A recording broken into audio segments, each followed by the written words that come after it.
Ooh, recording in progress. Does that mean that you're going to stay? I hope so, because I'd like to help everyone feel welcomed and feel part of our group as the teachers of pronunciation, because as you know, we are tops. So today's really interesting lesson is going to be a workshop where we have to work, a real workshop, super segmental lesson planning, a hands-on workshop. And let me have you all say hello to our top team. We have a top team. Randy Hello, hello. and Jadine. Hello, hello. All right, now I'd like to let you know that Jadine is going to be one of our plenary speakers at the conference.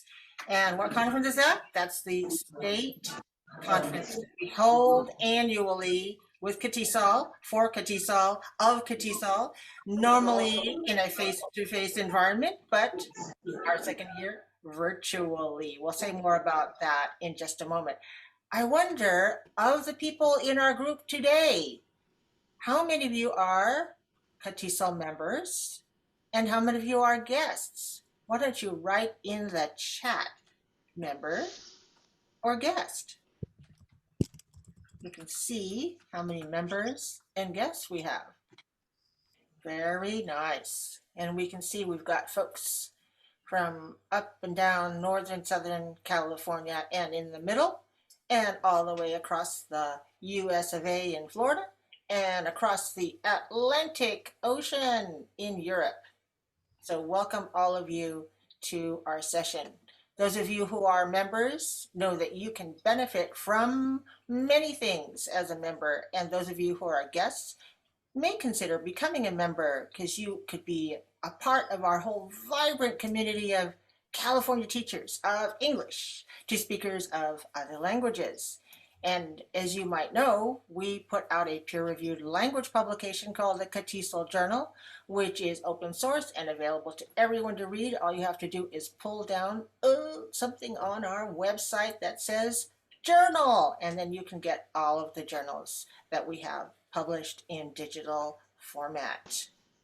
We also have our monthly Katiesoul update announcements, sometimes at least once a month, but sometimes more often on things that are going on that relate to teaching of English and the things that we're doing within the Katiesoul community. As a member, you have discounts to our various conferences, regional and state conferences. And you have free access to an unlimited number of interest groups, levels, and chapters. So interest groups, we have 12 interest groups. And guess what? Which one is the most active? We are tops, right? And we do a lot of stuff. Teaching of pronunciation. We like to talk a lot and share information about research and resources and methods and materials and a lot of scheming and what to do when we're teaching and learning pronunciation, especially related to English language learners. Well, if you're a member, you get to have interaction and networking and learning and teaching with all kinds of members who are not all necessarily living in California. Some of our members are living far away, but they know that Katiesoul is really a cool place to be. We have a lot of online discussion opportunity on our message board. If you're looking for a job, we have a job bank. You have some access to money, awards for both established teachers and for those who are students who want to become teachers. There are different types of awards and grants available. Coming up, we have our state conference. And our state conference is going to be held this time an unusual way. It's going to be held on 2 weekends. So this is to sort of keep us away from Zoom doom, where we're there for 4 days in a row. We're splitting it up. So we have pretty much like a half day on Friday and then all day Saturday, October 29th and 30th. And then we have some rest from Zooming And we come back the following Friday and Saturday, November 5th and 6th.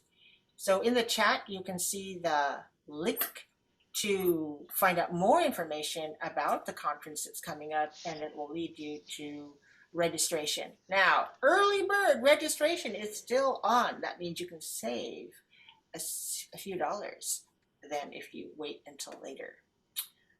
All right, but today, what did you come for? You came for Miss Alison McGregor, Dr. McGregor. She and I met. How many years ago did we meet? Some years ago. Some years ago. Some years ago we met because we are pronunciation junkies, right? Would you say that?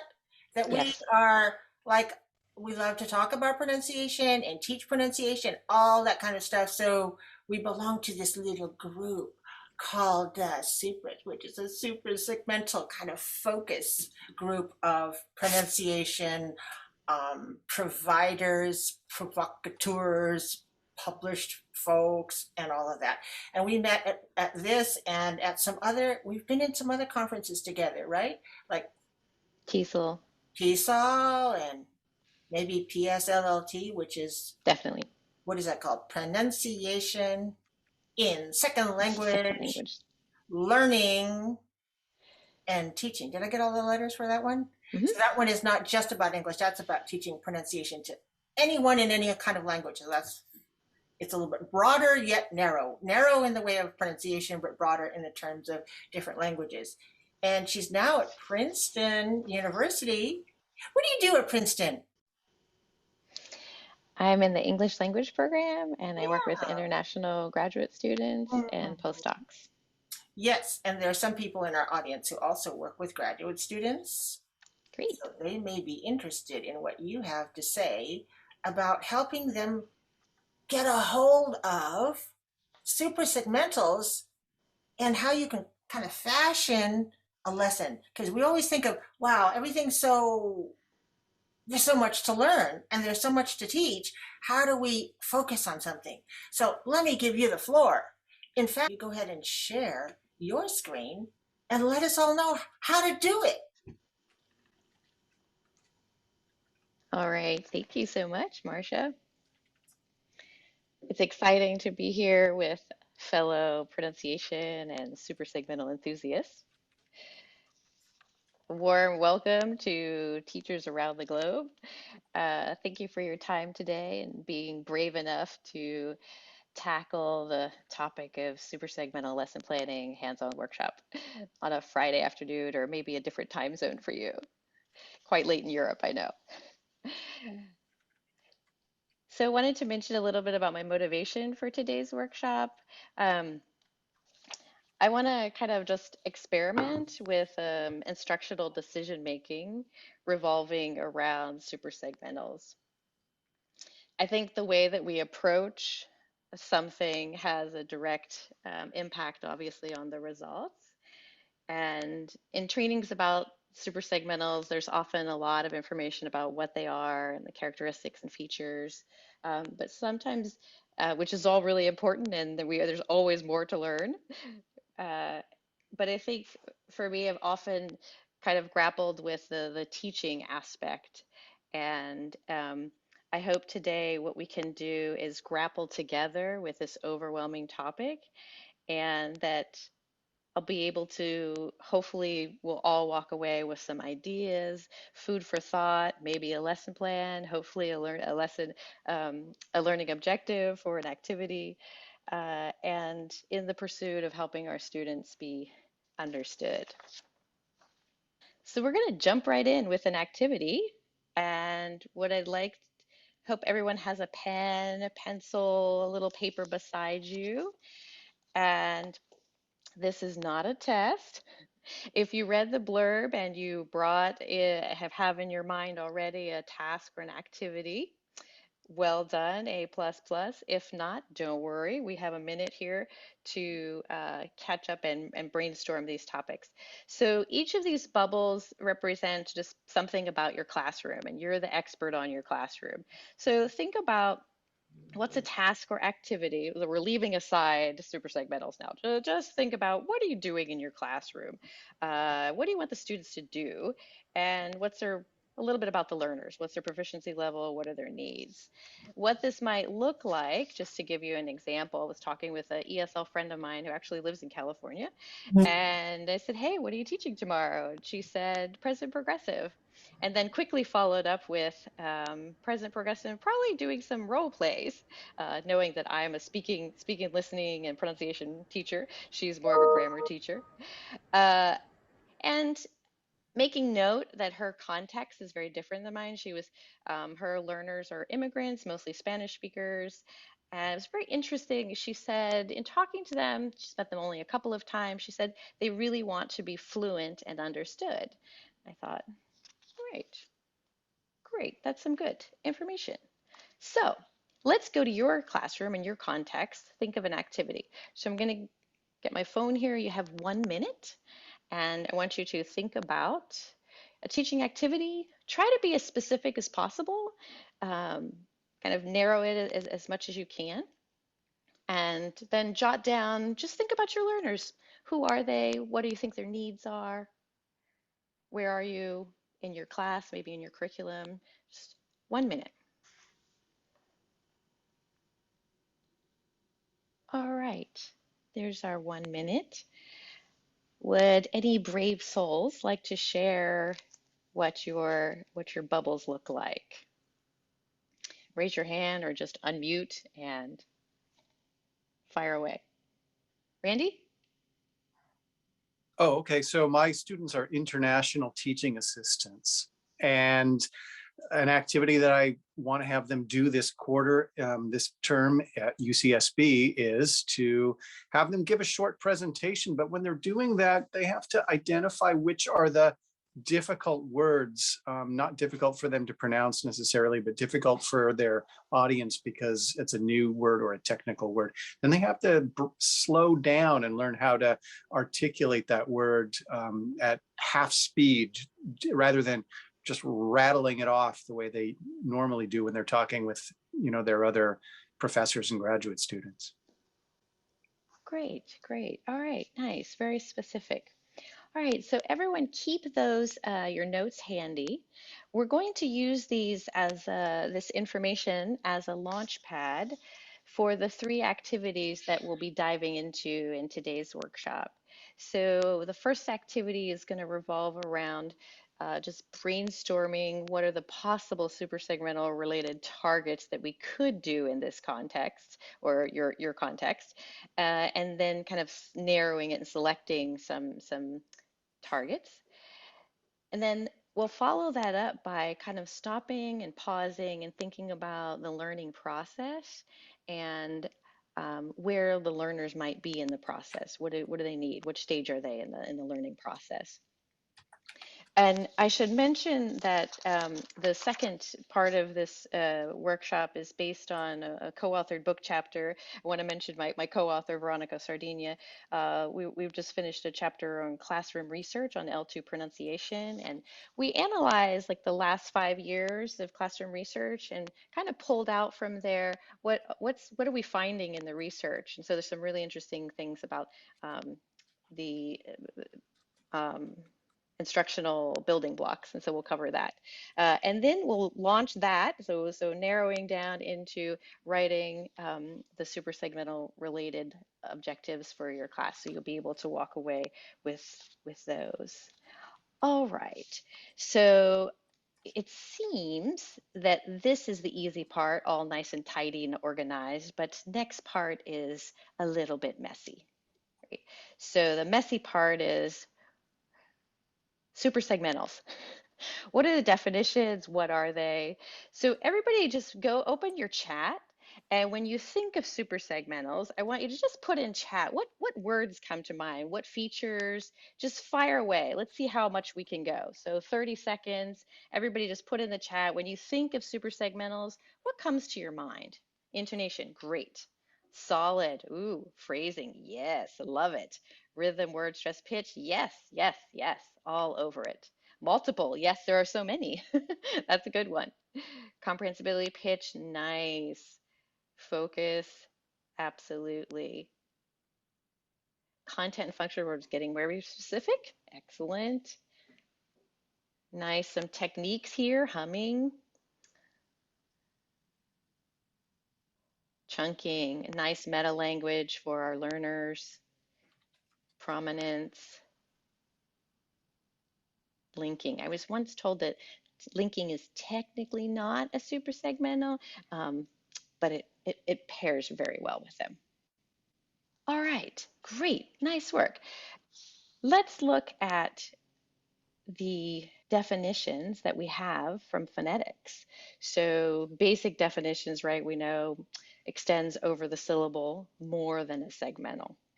From ESL research, if you really go into it, it's often in brackets. Suprasegmental is stress, rhythm, and intonation. And lots of us already are using the word prosody or prosodic features, somewhat of a broader term, but often used synonymously with suprasegmentals. This explains what suprasegmentals are, but it doesn't really touch on how they work. And so I want to think a little bit deeper about the essence. What is the essence of suprasegmental features? To me, the very essence of suprasegmentals is a syllable, and the syllable is having an identity crisis because the poor syllable doesn't know, like, what is it supposed to do? All the features revolve around the syllable. How long am I supposed to be? Where is my pitch? How many strings of syllables should be together? Where am I in relation to the other syllables around me? um, yeah, how long should I be? How short should I be? Should I stick out? Should I blend in? Should I connect to the syllable beside me? Another aspect in more thinking about not only what it is, but how they work. Um, the terminology of segmental versus suprasegmental has a weakness because it puts us in opposition and it doesn't really embrace the nested nature of suprasegmental. And in fact, the field is moving away from this debate because we realize this nested nature. And if you've never thought about it, think about right? If the essence of suprasegmentals is a syllable, what's in the middle of a syllable? A vowel. Well, a vowel is a segmental, obviously, right? So, and these are all nested, right? The vowels in the syllable's in a word, the word is in a phrase, and so forth. And so this is kind of based on also on prosodic hierarchy and the way that learner first language acquisition occurs, that we learn some of the really basic tools and then the features get bigger. And it's a way of thinking about scaffolding instruction, I think. Another key aspect, I think, for teachers, instead of thinking about just what suprasegmentals are, is thinking about teaching. In teaching, what are we doing in teaching? We're always working with vocabulary. Randy mentioned his key terms for his ITAs.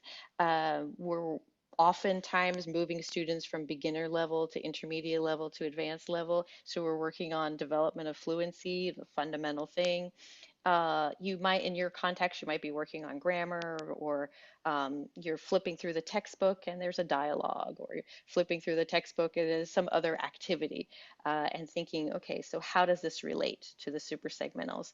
But the features you could see here in the table that suprasegmentals really will support the development of almost anything that we're doing in the language classroom because they're such an integral part of language and language development. I realize I'm probably preaching to the choir. We all know they're so important. The problem is how do we do it, right? Let's go back to our example and our activities. So with my friend, we started talking about, well, let's just brainstorm what would be the possible things, super segmental related, that we could integrate into the class. So for present progressive role plays, there might be questions, right? So question intonation, that's a standard one. Um, Obviously, there's going to be sentences, so that might include, or that could include, right? You could integrate thought groups, you could integrate stress, intonation, and rhythm. because of the level that they are a little bit lower. You're wanting them to get, pushing them to the next level. Definitely you want them to be able to say a sentence. Oftentimes in that developmental stage, you're only be able to get out a word or 2 words at a time. And this really key, beautiful part here is they want to be fluent and understood. So again, we're thinking about thought group, stress, intonation. So here we've collected a lot of possibilities. Naturally, this is overwhelming. We can't do everything. So we need to sort of pare it down and prioritize. Just thinking about this, go ahead and put in the chat. What would you work on? What would you prioritize in this example?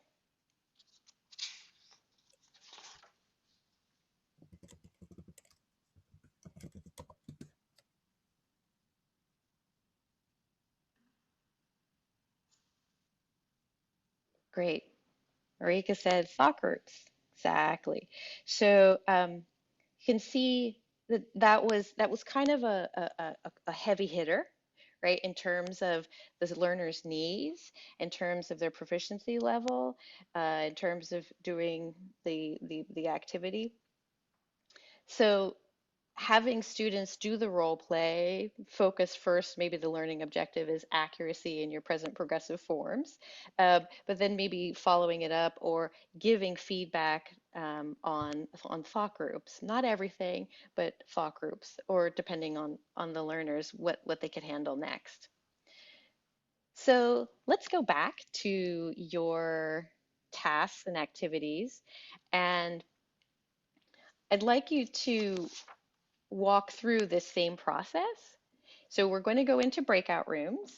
You'll be there for about 5 to 7 minutes and tell your partners your activities, a little bit your proficiency levels, the students, and then kind of brainstorm together what would be the possible features of suprasegmentals that you could work for, and then see, like, could you dial it down, right? Can we narrow the focus to make it a little bit more manageable in the time frame that you have and meeting the needs of the learners? In our breakout rooms, one more time, tell us what we're supposed to do. So we're going to go into the breakout rooms. You are going to share the task that you have decided on. So your own task, the first from the warm-up activity.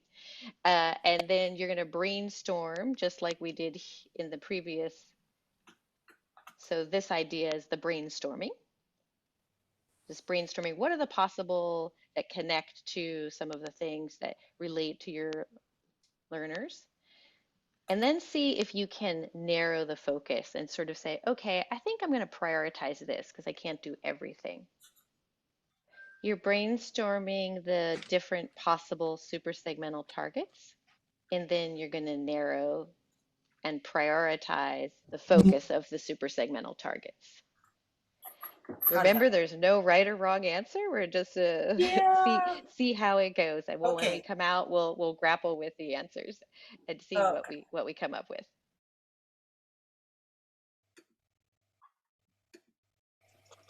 Preparation. Marcia just popped in. She's got a wonderful activity on exactly that.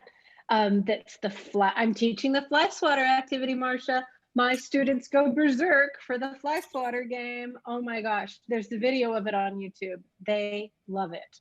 I don't know if Chinese PhD students in the Netherlands would appreciate it as much as my students do, because it's kind of fun and rambunctious, but it's a great way to teach. Who are your students? Well, I was talking about my students, the Chinese PhDs here in the Netherlands. So we do the standing up for the stressed syllable. Yeah.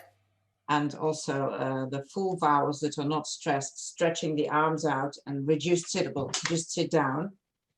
So I would like them to learn that system and to connect it with the color coding. But I'm not sure if I got your video right, Lisa, because what did you name the video that Marcia's been doing? Just look up Marcia Fly Swatter game on YouTube. Flashed? No, Marcia Fly Swatter.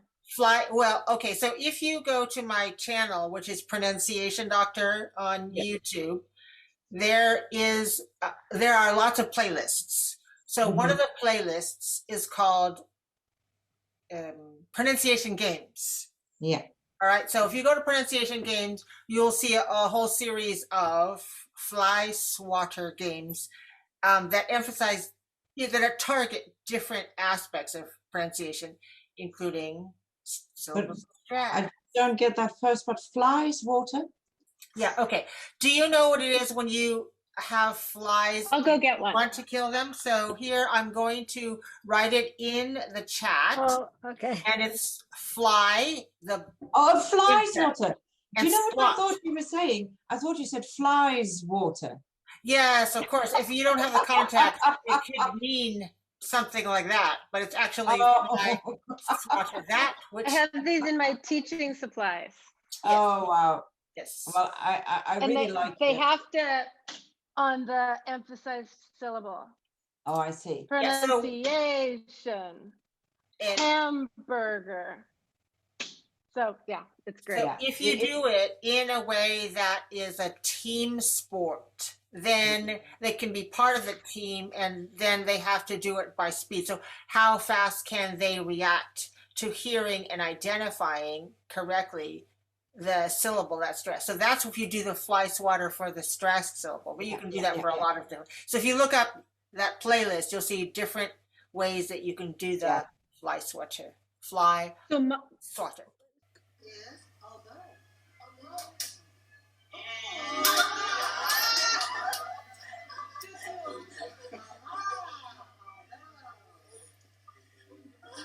The next word is also. Also. Yes, that one. La.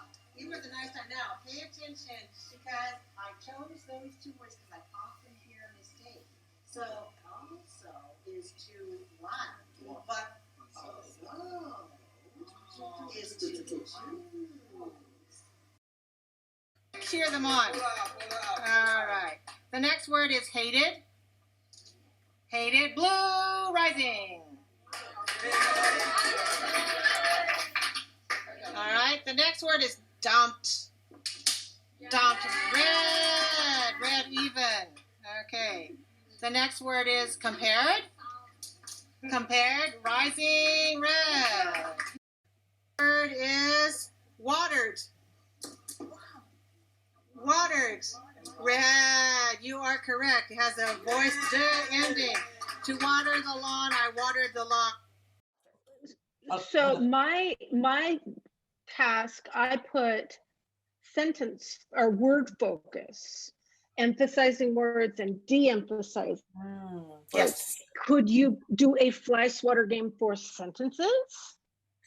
I think it might be possible if you I would say that would come after you've done something about syllables. Yes. You introduce the idea, the concept of how you play this game, and then you're going to extend it to something. Which of these words takes the stress?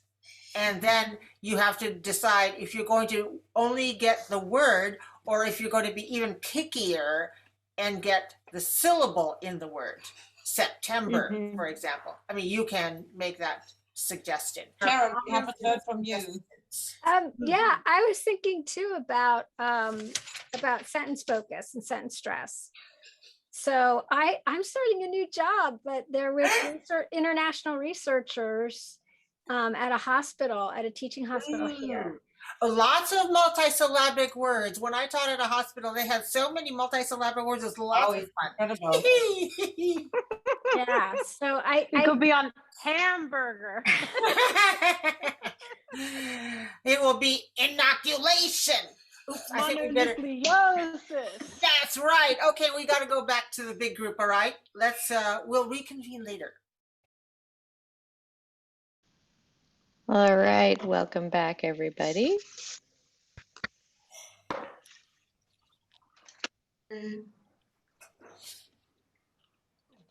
Would anyone let me invite anyone to share your focus. How did it go? Or questions about the process? What came up? Ooh, yeah, our group had lots of things to say. let somebody speak. Oh, maybe I can share some things, Alison. Go ahead. I was talking about my Chinese PhDs here in the Netherlands. Uh-huh. Their need was to be understood, basically, and be confident about their pronunciation, Hmm. especially when it comes to pronouncing keywords in their research and where to put the stress. So get the head round word stress. And then I introduced a system of color coding, but also embodying word stress with total body movements. And I thought while I was writing it down that maybe highlighting or narrow it down first to the stressed syllable and doing exercises for that part. Good. So that's very specific. So you've narrowed your super segmental focus to word stress. And I guess the question is really for word stress, there might be two aspects: the placement, are they on the right placement, and then of course the production. Yes, So how are they producing the accuracy in the production? So two pieces: their placement and production. So great, that's fairly targeted. All right. And then we started talking about, then Marcia came in and then we talked about a fly swatter activity that also Lisa introduced, something about embodying word stress with hitting a fly on the wall on the stressed syllable. Marcia, am I right? Yes, I think that is right. Is being able to hear a multiple syllabic word and identify which of the syllables is the stressed syllable and going on a target, which is on your board, and have two teams do this so that they can see who can do it quickly and build points for the red team. Great. Yeah.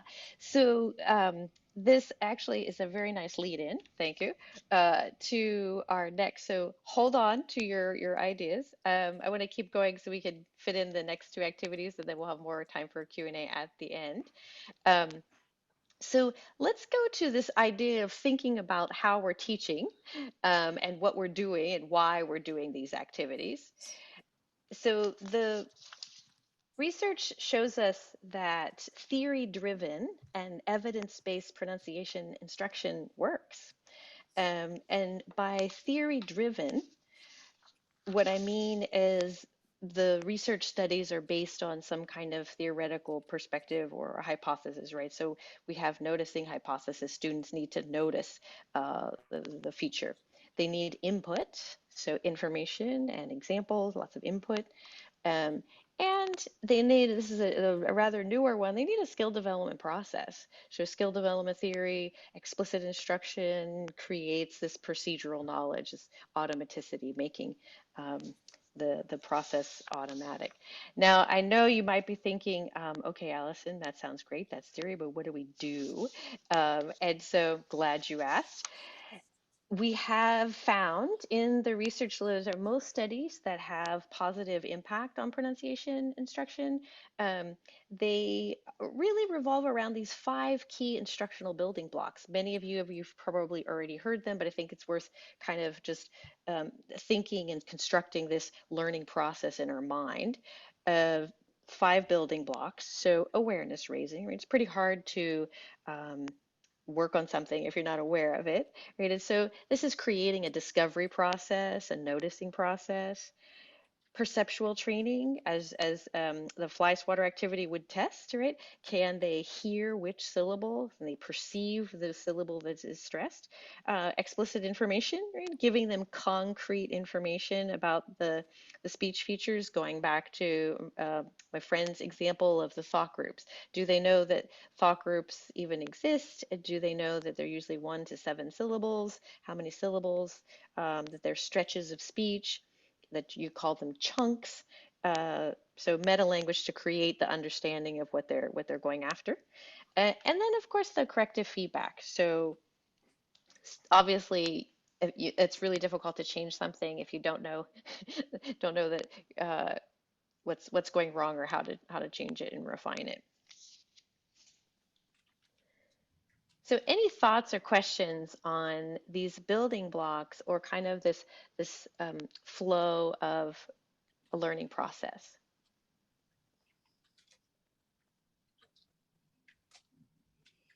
Can I just say something, Alison? I think it's great to see these building blocks just in a row, which gives this idea of a sort of linear process.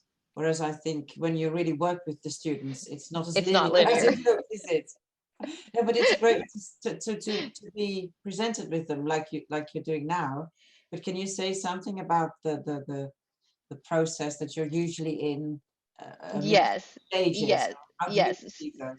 I agree, Marika. I think it's I struggle with this in my mind too, because in my mind I try to create a linear process and in terms of prioritization and identifying, like what process am I leading my students through? I want to take them by the hand and walk them through a process. Um, but naturally, there are lots of interplay, right? You can use explicit, especially with adult learners, I think. Maybe you all mentioned ITAs, AEP classes. You can use explicit information or corrective feedback to raise awareness. You could use explicit information in order to help perceptual training. You could tell them what to listen for.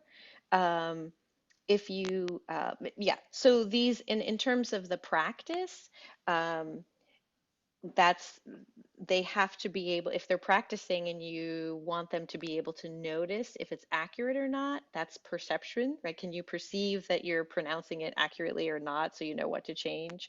Are you using the information? So absolutely, these are actually, when you're going through the process, I think you can combine some of these uh, mixed in a mixed, chaotic way, but it is systematic in the sense that you're still leading them through a journey. The journey is, right, are you aware? Can you hear it? Do you know what you're supposed to do?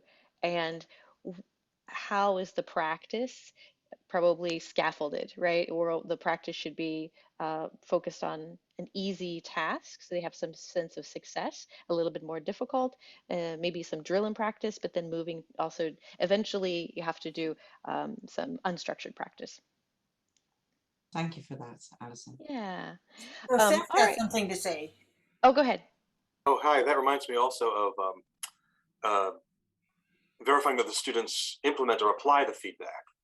They receive feedback, but then I want to make sure that they're applying it properly and, producing what we're aiming for, and then maybe reevaluating it. Right. What Yeah. they do with feedback is a great question, but it's really two parts. I think you're touching on uptake, right? Do they take it in? Do they take it in? Do they understand it? And then do they use it? What do they do with it? And those are processes, and it actually relates to a lot of different things, right? Motivation for the students, also strategy training. Also the structure, right? Do you have follow-up activities that actually, ask them to incorporate, or do they revise? Sometimes that's easier to do than other times. So let's just take a minute and think about where are your learners in the process. So remember, you picked a very specific activity, and you thought and kind of narrowed your focus. So Marika, for example, if I could take your example of the word stress placement and production, you might want to think about, right? So just this process. So are they aware? Of course, probably they are now because they're working with you. But how aware are they, right? And can they perceive it? What do they know, especially Mandarin speakers, do they know the difference between tone and English word stress? I mean, usually not. They've never been taught this. Um, can they practice by themselves? Yeah. So make a few notes. I'll just give you a minute to make a few notes about where your learners are in the process, recognizing that it's kind of linear, but you may touch on multiple building blocks.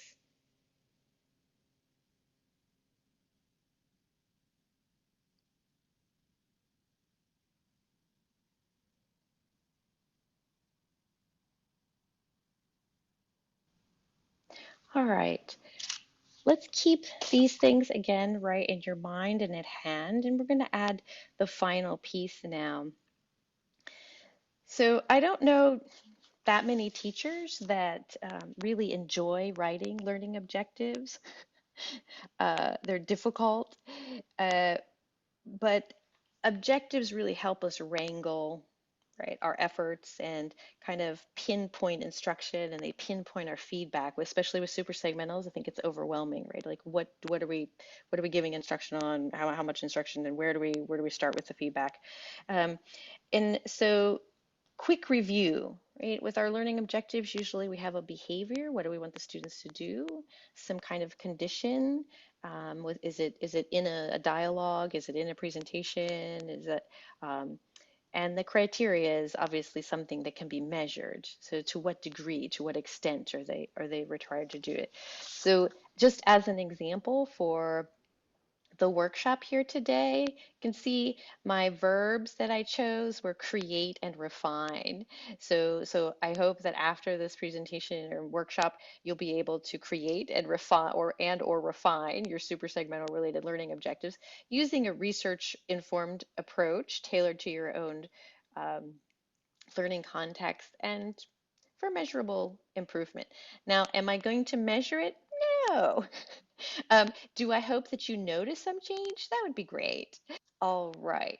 So when we're thinking about behaviors, if we want to tie our instruction to evidence-based teaching practices, which I think we all do, we can tie our objectives to these 5 key building blocks. So you can see on the top here, I have the building blocks, and I have listed in the columns verbs that basically turn that concept, right? The building blocks are kind of concepts or kind of activities, but they really narrow the focus into a behavior or an action, right? What is the action that the learner is going to do? So just as an example, going back to the beginning where we started, I would go back, several of you were talking about this ITAs and field-specific vocabulary. I also work with lots of Mandarin speakers. Placement in production is a major challenge. And I can think about lots of different aspects of super segmentals, but word stress, placement, and production. Right? So I can come to then a a learning objective, which is I want my students to be able to define, because I want them to have knowledge.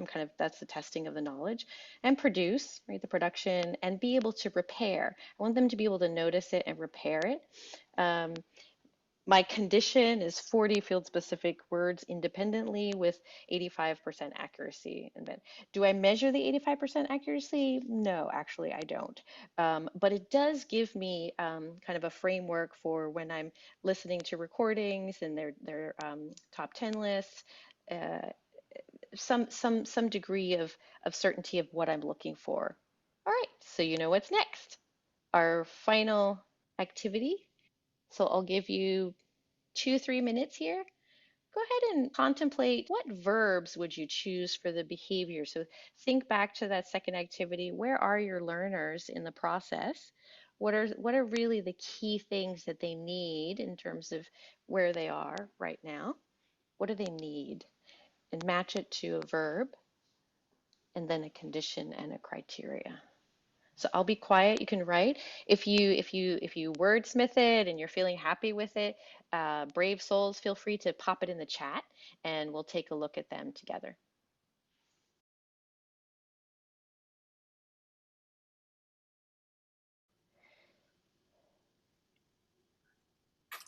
Okay, I'll share something that I wrote. And my target audience is adult English learning child care providers. Mm-hmm. And they are probably kind of beginning, advanced beginning.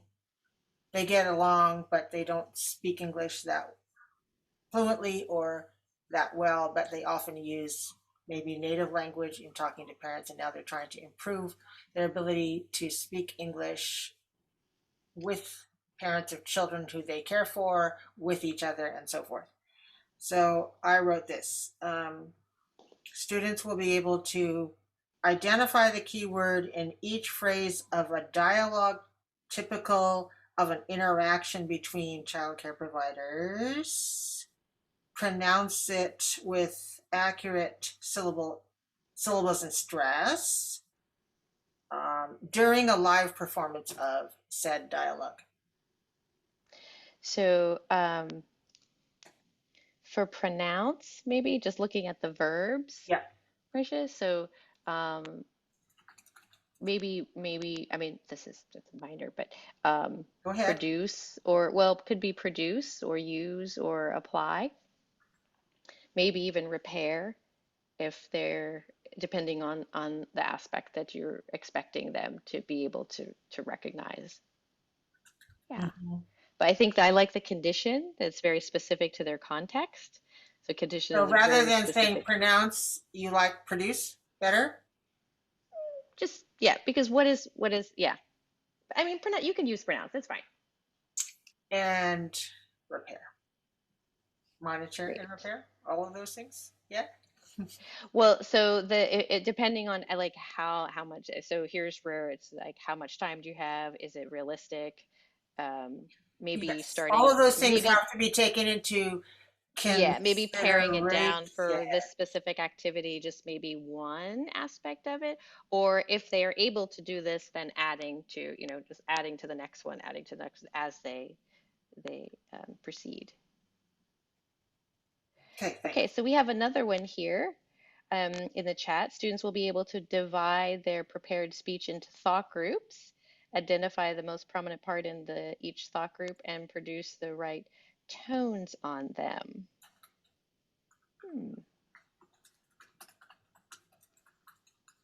Any thoughts here? Hi, yeah. I personally, I think would break this SLO down into maybe 3 or 4 sessions and start with maybe working with a script and marking or dividing up speech into thought groups, and then marking the prominent or focus words, and then work on production as in a separate lesson. Yeah, good. So the condition is on their prepared speech. Is that right? Yeah. Hopefully, yeah. Yeah. I tried to formulate the goal, based on the context that was presented within our group. So it's not like my activity, but yeah. Yeah, no, that's great. I think one of the challenges might be, so produce the right tones. And again, this is just nitpicky and only trying to flesh out what are we talking about, right? So what are right tones? Are we talking about that it and adding something measurable? So if it's the right tones, I might like 50% of the time hitting the prominence, or I mean, depending again on your learners, what criteria are we looking at?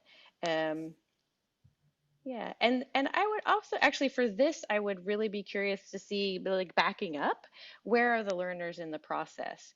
So if I'm able to do this, this means, so if I'm the learner, if I can divide the thought groups, it means I have explicit understanding of what a thought group is.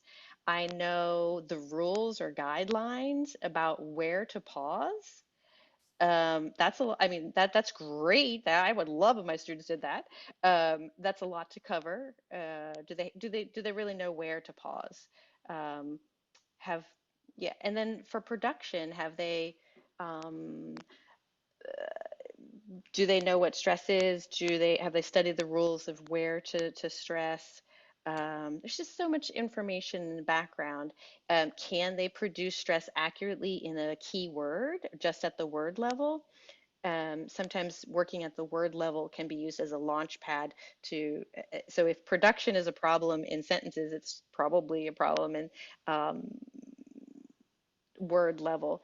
And if not, then you can use that as a launch pad. Okay, you're doing it right here. Where? Yeah. Great. Here's a Yeah, couple more. great. Oh, go ahead.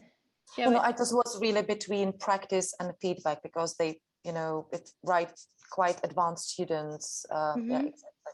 So Yeah, practice. yeah, Thank that you. sounds great. So that's one of the things is you've identified your students in this example as much more advanced than students that I was targeting. And so they've already gotten a lot of foundation that on the word level that you can go on to things that are of longer utterances. Mhm, mhm. Great. All right, let me wrap up and then we can come back to any lingering thoughts or comments. So today's workshop, what I was hoping to highlight is that our super segmental instruction, it's tough, but we can integrate it into almost anything that we do in the classroom, and that striving for evidence-based instruction by using even just the 5 instructional building blocks can be helpful. And hopefully you'll be able to keep grappling with these and refining super segmental related learning objectives to support your ultimate learning goals for your students.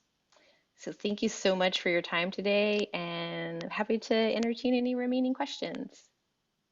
Great. Well, let's open up the mics. Yes. Come on, teachers of pronunciation. Don't be shy.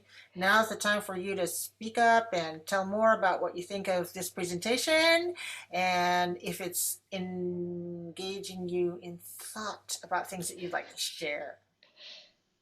I just like to say that, looking at the 5 sort of stages is a really good help. Those instructional building blocks, I think it's really wonderful. And as we all know, and we've said that, it's not all as linear as that, but we kind of go back and cycle and recycle and, do our spiral. I mean, that's what we do as teachers anyway. We're always like feeding back and then bringing in more things. And I think it's really helpful. And this last exercise where you're having us do the SLOs, I mean, those of us who have had to write SLOs for all of our courses and so forth know how hard it is, but how useful it is, and how important it is, so that you don't feel like, oh my goodness, pronunciation is such a big thing. How do I handle it? But if you can hone in onto the different aspects of pronunciation and then determine where your students are and where they need to go, and make some selections, be judicious about where you want to target your instruction, then you can narrow it down and build these SLOs, which can be very useful. And that you're gaining a way of helping students move along in a certain aspect of pronunciation. Yeah. Marjorie, what your Doug's comment in the chat just kind of launches or is similar to what you were mentioning, that the teacher's cognition, right, your own ability to think about the features, think about the process, assess so be able to recognize what's going on with the learners, what are the learners' needs. If you don't know what the learners need, then that's really challenging.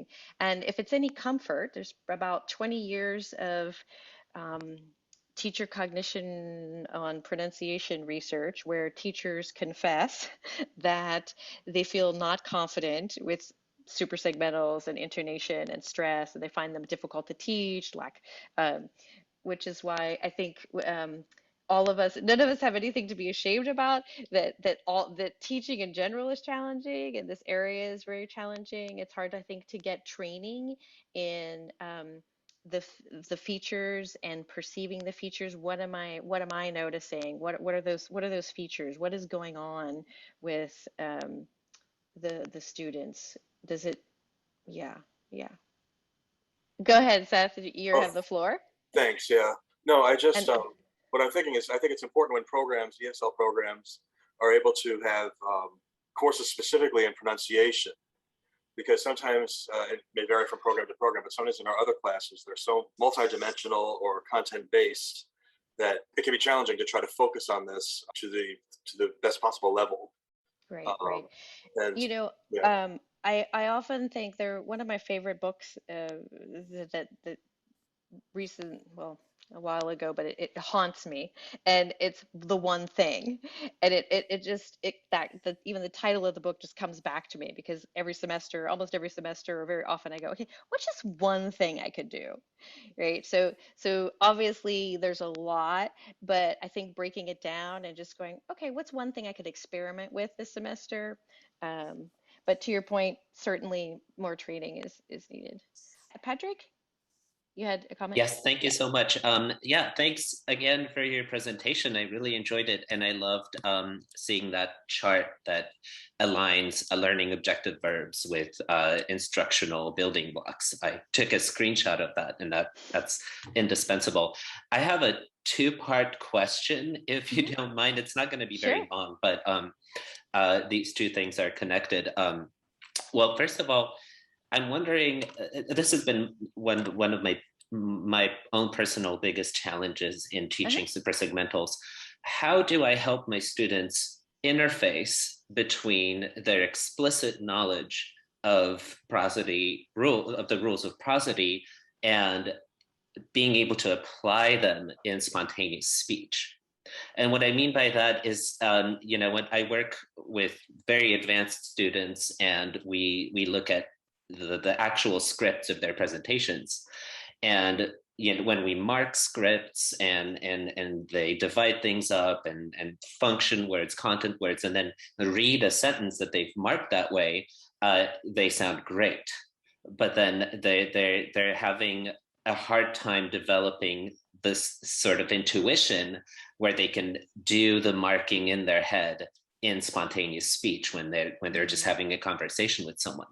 So I'm wondering how to help them reach that sort of automaticity, and at the same time, and this is the second part of my question, how would we write down an SLO for something like that?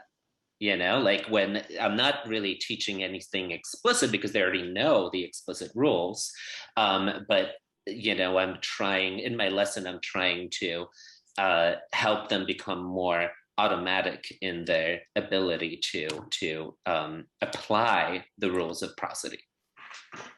Well, let me go backwards.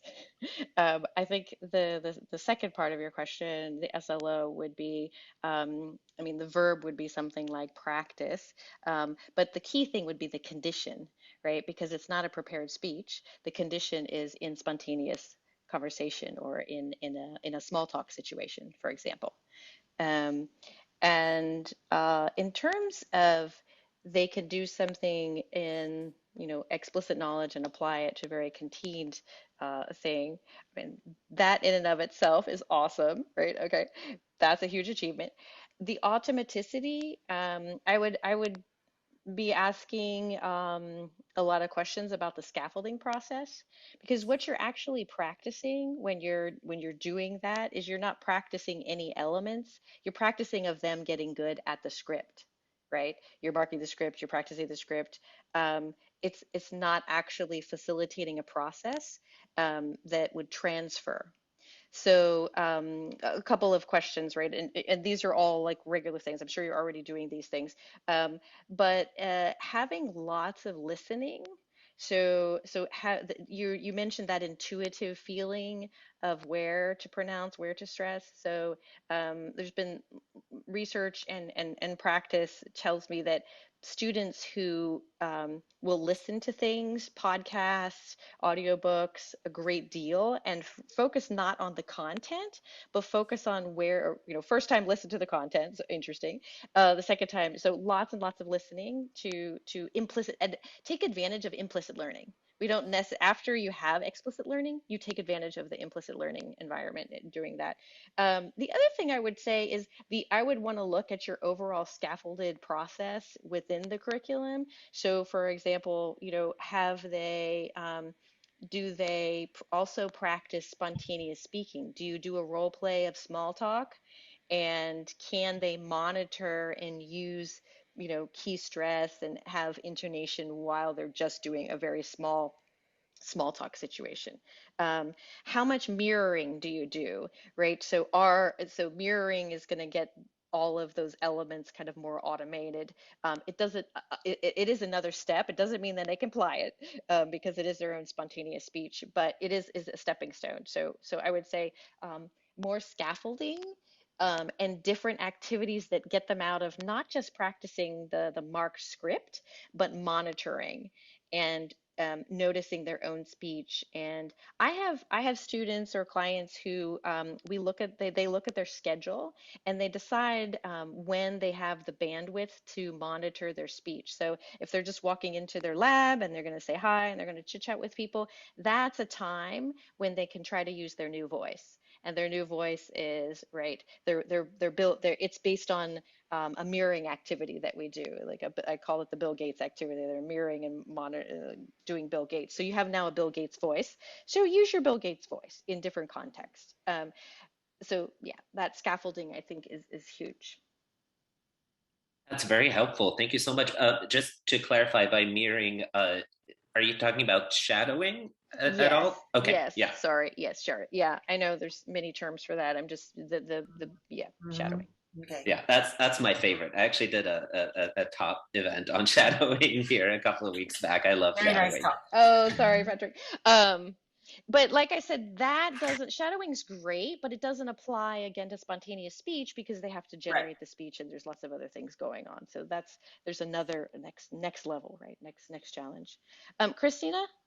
Yeah, just very quickly, thanks a lot. I also liked, the process of aligning the verbs with the five building blocks. And I was wondering whether you based it on Bloom's taxonomy or, what was your primary source for choosing the verbs? The verbs, I did go to Bloom's taxonomy and you I nicely had never, applied it.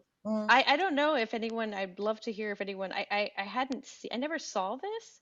And I thought, wow, how useful that would be to have verbs that would help us really focus in on the things that we already know that support. Yeah, so I started with Bloom's taxonomy, absolutely. And I think it's super important. I'm so happy that you did that. Super important to start with the objectives. And still our students have problems formulating the right objectives, and they get distracted by nice activities without having set the right objective. So they focus more on doing an activity without knowing what they like their students to achieve.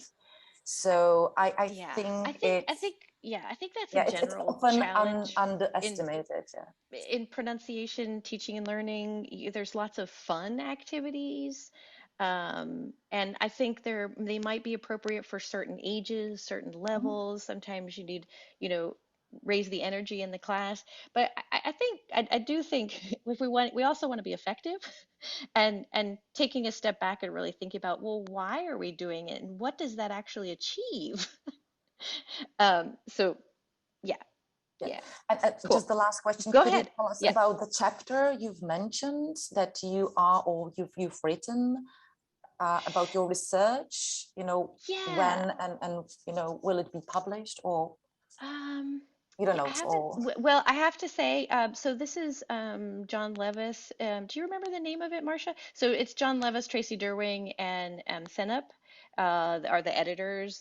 Probably it will come out within a year, I would say. Okay, so there's about 13 chapters, and they're all focused on pronunciation. There's one on technology, one on classroom research. Yeah, some good juicy stuff coming out. The chapter, just a little bit about the chapter. So we started with some of those meta-language or meta-analysis articles, Saito and Thompson and Derwing. Okay. And so from there, we just said, okay, this is what they've looked at. Explicit instruction works. Let's go in and now look at what's happened in the last 5 years. So we did a lit review and what's happened in the last 5 years, classroom research. Mostly it's ESL. We tried to find other languages. It was very tough to find pronunciation, really good, rigorous studies on pronunciation from other languages. So it's mostly ESL. But we did kind of read them meticulously and tried to identify what was the theoretical underpinning of the study. Did they have one? So that's where the theory came out. And then what was the instruction like? So we were really zooming in. I don't think that's been done before in the studies where they really looked at, well, and the descriptions, actually the problem is it is problematic because journals have very little space. You have a limit. So the descriptions of what they actually do are a little bit vague sometimes. You're, as a teacher especially, you're like, well, how did they do that? What information did they give them? So it was a little bit challenging, but like I said, those five instructional building blocks were themes. It was kind of a thematic analysis. So yeah, that will be coming out, should be in about a year. The second drafts are through. Thank you. Looking forward to reading it. Yeah, great. I guess I could also say shameless self-promotion. Also coming out, if any of you are interested in phonetics and pronunciation crossroads, there is the Frontier Communications in Language, and it's a special issue, a special edition. It's online.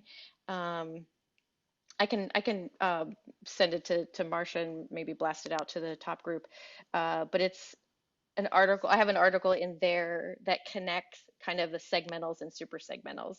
There's 2 articles, one on vowel quality and one on intonation, and I try to make a connection through prosodic hierarchy and prosodic features. But it kind of proposes a way of teaching. So any feedback would be great. We're all just trying to take a stab at moving to the next level. Great, that's super. I think we will definitely be able to share out after our session. I just really want to give a big hand to Alison, and if you'd like to take your mics and put them in a clapping sound so we can tell her how much we appreciate the workshop that she presented today. And we've got our walking papers. We need to make our SLOs. We need to think, what is it that we are trying to teach our students?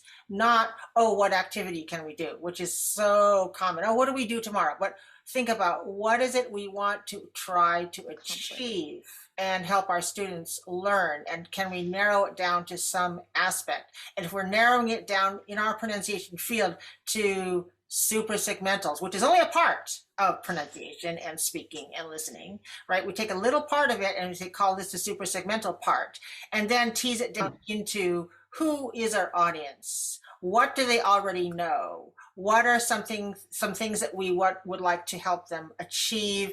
Narrow it down, and then give the conditions under which we are going to try to measure achievement. Whew, I'm tired already. How about you? Thank you so much for bringing Happy Friday, everybody. to Thank the you. fore. I want Thank to you, remind Marcia. you about our conference. Not everything is scheduled. I'm on the conference committee, and I'm the webmaster of not only Katiesoul but also the conference. So on the conference website, you will find a lot of stuff. We don't have the program yet because the program chairs are still trying to arrange all the things. But we do know 2 times that TOP is going to be on the program. So you can mark these 2 times, Friday, November 5th at 5 p.m. and Saturday, November 6th at 11 a.m. This is all Pacific Daylight Time. And those will be, just some, because we will have more sessions which will be revealed when the program is set. Member benefits we've talked about before. We just love it at Katiesoul. We hope that you will all come back for more. And one more round of applause for Dr. McGregor. Thank you so much. I will end the meeting now.